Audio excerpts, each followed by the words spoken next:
ल यो हाम्रो यो सोमको गाडीले बाँस बोकिरहेको डाँडा बाटो हाइवेमा ठुलो गाडी जान नसकेको हुनाले यो सानो बोलेरोमा बाँस ओसार पोसार गर्दैछ। अब हाम्रो भोलि मात्रै ट्रकमा लोड हुनेछ। यो सोमले पनि यस दुःख चाहिँ गर्नु गरे यसरी यस्तो दुःख गर्नुपर्छ। छरपट्टै छ बाटैभरि छरपट्टै छ। हाम्रो केटाहरू अनलोड गर्दैछन् 3 जना, यहाँ यता 1 जना, 4 जना, उता छन् 2 जना। यसरी दुःख गरेर बल्ल पोखरामा लगेर बिक्री वितरण गर्नुपर्छ। कहाँ सजिलो छ र हो, कहाँ सजिलो छ र।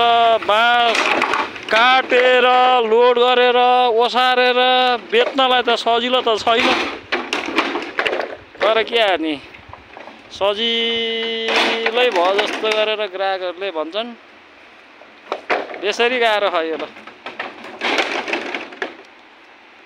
ल हेर्न सक्नुहुन्छ, यस्तो दुःख गर्नुपर्छ घाममा, टन्टापुरे घाममा यस्तो दुःख गर्नुपर्छ।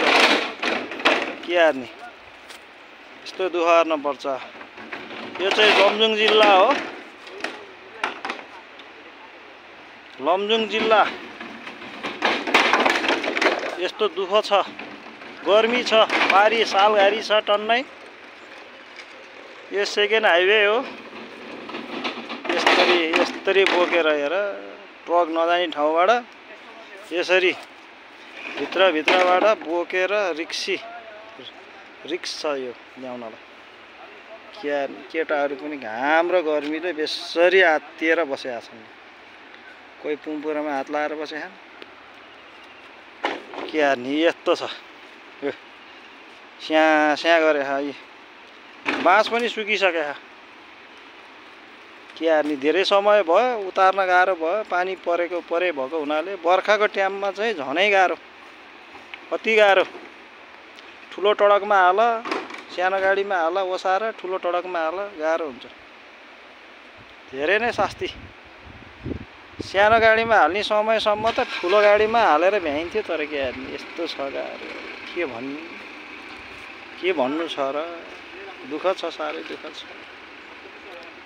ल हेर्नुहोस्, औ सानो गाडी उतापट्टि सारे टेका झार्नु पर्ने भयो। औ टेका झार्नुपर्छ। अब यस्तो छ।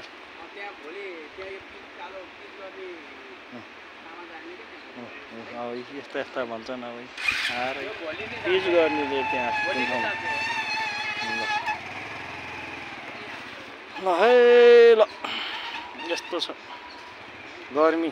कोही त नाङ्गै पनि बसेको गर्मी भएर। यस्तो गर्मीले गर्दा छाला उत्रिन्छ। ल त ल, पछि फेरि यो भिडियो हाल्नेछु। ल त है ल, अहिलेलाई।